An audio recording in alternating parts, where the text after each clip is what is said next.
Welcome to another Founder Wisdom Pod with Hans Kullberg with us today. Hans is co-founder at Pathfinder Health, and I'm excited to discuss early stage pediatric developmental health tech startup, which is Pathfinder. We can discuss a bunch of topics today. Hans has a colorful background, graduated from Wharton 2006, been a mentor at Founders Institute, and so much more. So hopefully we'll get the time to discuss machine learning, AI, everything in between. This pod is brought to you by podpar.com. That's my podcasting company. If you want to start your own podcast or scale your own podcast the unconventional way, get a bunch of meetings through cold outreach, you can go to podpar.com. Hans, welcome to the pod. Tell me a bit more about yourself and what you're up to nowadays. Thank you, Charles. Really appreciate for being here. I'm Hans Kullberg, co-founder and head of product at Pathfinder Health. We're a developmental health tech platform helping parents and providers be better partners in care to really collect a lot of developmental insights that happen outside of the clinic along the domains of social, emotional, cognitive, communication, as well as movement, development. A lot of these things require a lot of observation that a child doesn't necessarily see within the clinic in especially those first 5 years. The big meta problem that we're trying to solve is 25% of all children have some type of developmental delay, but only 3% get diagnosed before the age of 3. And what we're trying to do is really close that gap. There's a lot of different reasons for that, but really trying to close that through technology and through using a mobile app in which we empower parents to collect those insights, and then providing pediatricians really with all of those insights directly to their dashboard in their electronic medical records. So really accelerate the time to diagnosis and really filling in on a lot of those gray areas in and of itself. And so that's what I'm currently doing. And historically, I've done a lot of different things, really taking a data-driven approach to kind of clarify a lot of abstract or subjective areas with more objective data overall in fields such as payments, finance, economics, as well as education. So, and how did you get into this? It's really a personal story. So my two of my daughters have had developmental delays in their life, and one of the things that I am very passionate about is the role that parents can play to really fill in a lot of the gaps in knowledge of care that pediatricians and doctors in general just don't have. I know that over 23 million Americans here, live with an undiagnosed disease, undiagnosed disorder. My daughter Viva is one of those, and really, in terms of that facet, there's a lot that technology can do to unlock things that are missing. But the healthcare system overall has a lot of status quo. Things such as HIPAA and privacy and interoperability of EHRs in general that make AI and really using a lot of those technology that Google, Facebook, Amazons of the world do really well in, making that impossible within the healthcare space, or making it very difficult at the very least. And so I believe in a world where we can get a lot of personalized insights, a lot of data, a lot of objective data, through using big data and AI, but really that starts with being able to kind of access the data in and of itself in a very secure way, of course. So. And your daughter Aviva, she passed away very sadly in 2020, and that motivated you to find a solution and to prevent that from happening again. What happened there? Like what data pieces could have you put together to potentially prevent that? Yeah, so the short answer is we don't know exactly what happened.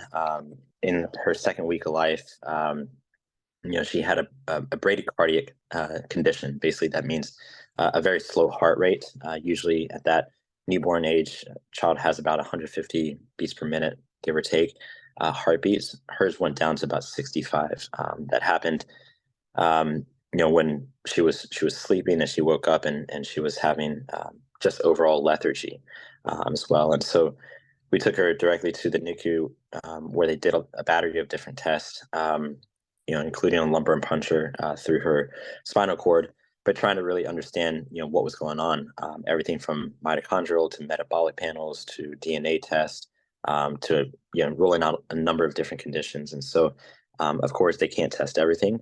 They released her a week later, and she was fully normal, fully developing. And she was, in terms of developmental health, on track most of her life. But yet she had these episodic conditions, episodic periods where she would just, have this low heart rate condition. We thought it was something that she would outgrow and live with. It happened 5 times within the first 6 months of her life. And we decided, we did a lot of different changes, even environmentally. We even moved places. Saw over 30 different pediatric specialists as well, number of different tests. And as I said, by and large, she was growing healthily. Unfortunately, her 6th time that she had this event, her heart rate went down, and they couldn't get it back up. It went down essentially to 0. And certainly was the most frustrating, most obviously, hardest part of our lives, my wife and I. But one of the commitments that I made to my daughter, as she was on life support, was that I would try to do everything that I could to make sure that no other parents felt this way. And so, parents, do have answers, at the very least, a diagnosis, even if it's a terminal diagnosis, being able to understand what that is. I think that's really the start of all bases of medicine.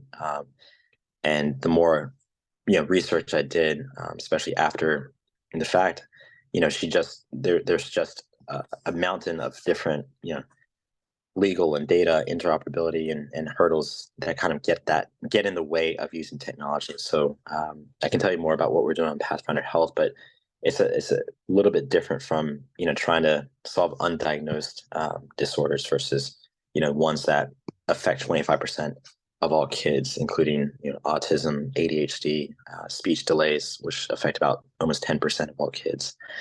Right. I want to get to that, but first, I mean, it's devastating event, and how does one get through that as a parent? Your child is pretty much everything. You've invested so much, and you have that deep connection. How does one surpass that? Is it just going on with life and it heals bit after bit? Like, how did you get through it? Yeah, so what you're really asking is about the grief process in and of itself, and what I would say is really that's a very personal journey, that's very different for everybody. But what I would say helped me through it is really just embracing the grieving process in and of itself.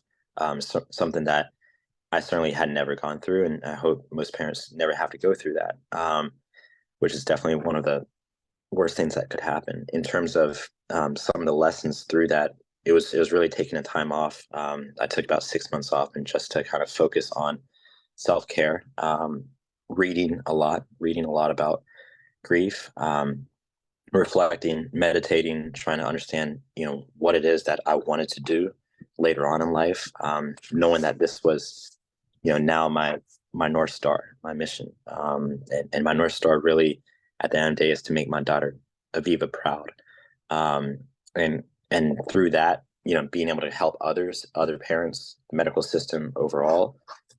There's a number of different ways that I've really tried to do that. But I would say, reading, writing, and really embracing everything that I could do to really help myself through that grieving process. The one thing I would say that I've learned through different grieving groups is really, there's no real right way to do it, to grieve, but there is a wrong way, and the wrong way is not grieving, and trying to lock it in a box and hide it away and really not confront it. I think it has to be confronted head on, but you move, through it, with it, and it's something that really lives with me, day in and day out. Certainly inspires me. Is the fire that burns my passion every single time I walk into a pediatric clinic now.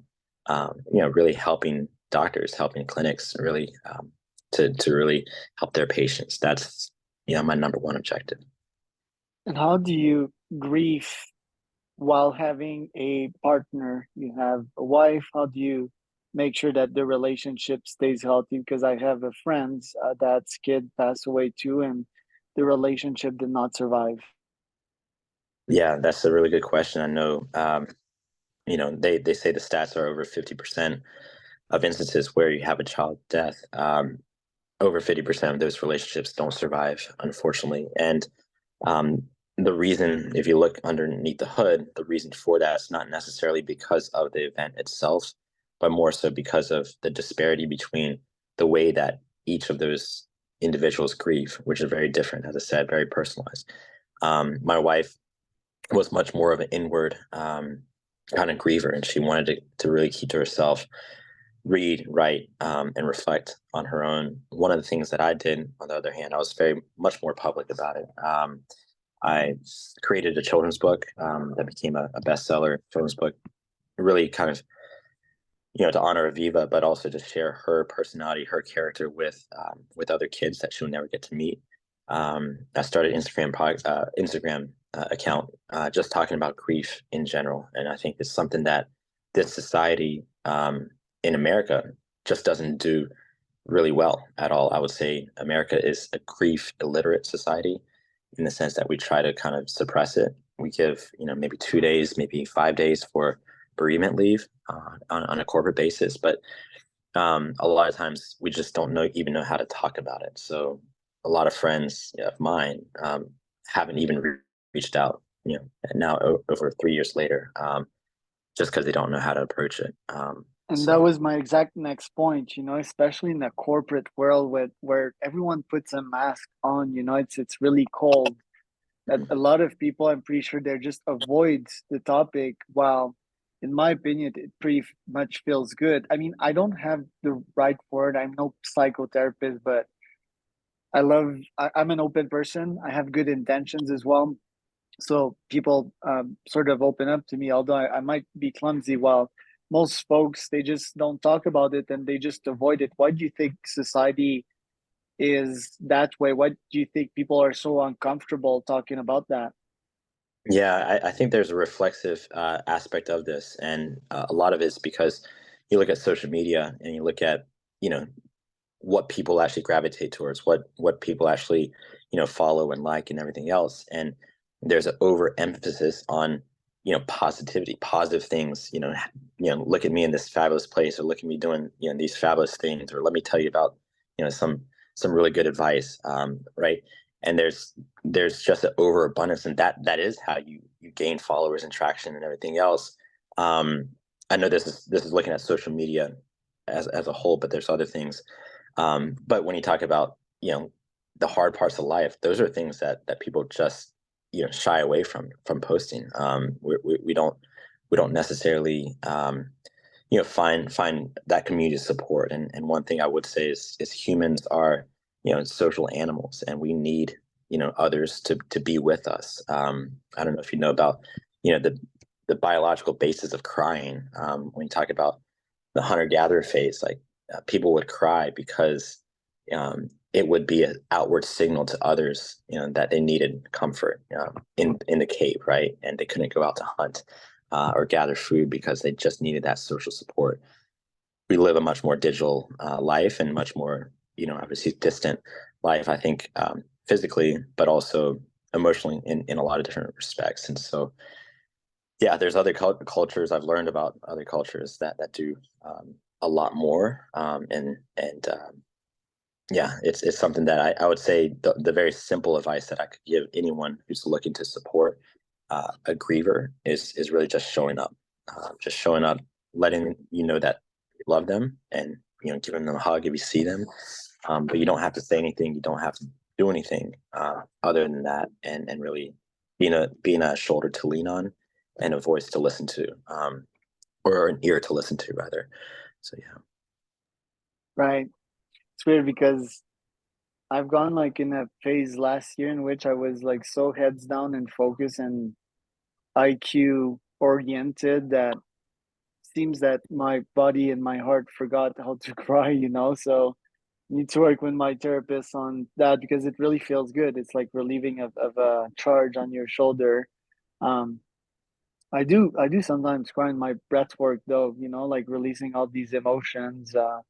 These can certainly be helpful in a grieving process as well. Breath work, as silly as it might sound, you get in alternative states without the use of psychedelics, and you just release done. My next question was, you mentioned your North Star change. So you started a couple business, you were involved in some others in the tech sector, and you mentioned that your North Star change. My North Star nowadays is amassing power and wealth without destroying too much in my passage, and using that for causes that are dear to my heart. And nothing life changing really happened to me the last couple of years. I'm pretty sure if I would have an event like that, it would fundamentally change me. But tell us about how your North Star changed from where it was before. Like, what was your North Star before, and what is it nowadays? Yeah, honestly, I would say where I was 4 years ago was probably something similar to where you are right now. I mean, I'd started my career in finance and worked, did a number of different startups from there. Had some successes, sold some businesses, and certainly there was some positive aspects there. Creating a family, growing a family, but being a good place. Living a happy life. I would say probably was my North Star before. But I know that you know being able to have purpose and really being driven by a purpose. I've never felt more motivated than anything that I've done in my life than I do now. And so, as I said, the North Star right now is really making my daughter proud. And so, if you know anyone who's ever had a child as a parent, even that fundamental event, like life event, can really change your entire perspective of what you want to do and how you want to take care of this infant. And you want to make sure that they're well protected and raise them and everything else. I would say that's the best way I can even explain, losing a child to someone who's actually never gone through that. It's as transformational as basically that times maybe three, um, in terms of really trying to do everything that I can to honor my daughter, and knowing that she's smiling, hopefully smiling down on me. But really trying to do that. Like, last week was her birthday, and I went in to my other kids' kindergarten and first grade classrooms and read her book, getting to share her story with their siblings and their classmates. That's a very simple thing, and seeing their smiles on their faces is meant more to me than lots of money could actually do for me. But I think doing it on a scalable way with what we're doing at Pathfinder Health on a huge in a huge problem that affects hundreds of millions of kids every year, getting the parents the answers that they deserve, and the knowledge that they can actually take a proactive step in their child's development. We're doing it we're doing some really innovative things that just haven't been part of the pediatric space. So I'm really proud of the team that we're working with, the developmental pediatrician and early childhood specialists. So it's really that's what I'm doing on a day-to-day basis. But I would say on a daily basis, like something as simple as making one stranger smile is one positive aspect. So yeah. Well, you certainly succeeded in that with me right now, and just wondering, if I'm on the right path, if IQ in the end is serving my EQ, because I want to make a difference in this world. And like, what do I need, to, or I mean, is it the right thesis to be IQ oriented, amass wealth and power, and then uh, go with the heart without losing the heart in the process? Or yeah, these are questions that are floating to my mind because you went through a pretty traumatic and strong event. Do I need that to happen in my life to shift perspective? What do you think about my thesis? Yeah, I mean, I think about your thesis, and I think it's very relatable to a lot of the billionaires that go out and create foundations after they've made it, right? Quote unquote. So you look at Bill Gates, with the Gates Foundation, or Warren Buffett, what he's doing, or Bezos, whoever it is. Like a lot of times, they go out and they build their empires, and then they think about, okay, how can I actually leave an impact and create a legacy overall? I obviously they've done a lot of great stuff even along that journey, and so, but I would say what I'm trying to do right now is really kind of incorporate both of those at the same time, and something that does have an impact, through through this, through healthcare, that could, serve a scalable way to help a lot of different people. Obviously, there could be economic upside there as well. Whereas I look on the other hand in the nonprofit space, one of my proudest things that I've ever done is Open Dreams, which is really open the doors to scholarships for hundreds of different students, primarily through Cameroon. That's been such a really powerful journey. But yeah, it's always kind of been, on a nonprofit basis. There's not really a strong economic model behind that. So that's what I would say. Just trying to figure out what can you do on a day-to-day basis that serves that bucket of where you want to have your impact. So Right, and I don't know why, but I thought that Pathfinder was a nonprofit. What's are your pricing signals there? What features do you offer? yeah, so we work with pediatric clinics on clinic by clinic basis, and it's a subscription model, so it's a B2B2C type of model where we're helping pediatricians provide this service, and so it'll be, right now it's free of charge to all of their patients. But the big thing, from a pediatric perspective, is they get to increase their reimbursements across the board. So we have what's called developmental screeners that typical children, will take at 3 months, 6 months, 9 months, etc. And that adherence rate right now is something between 40 to maybe 60% on the top side. With us, with all of our patients, or parents that are on the platform, is around 90%. Big reason for that is that they're engaged on a daily basis, but also we give them not just the screener, but also ways to track the milestones, videos that they can upload to really see how the child's progressing. We're using a lot of annotation for that, so that physicians can actually see what's happening behind the scenes in a very truncated manner. Within 1 minute, they can kind of understand what's been happening over the last 3 months.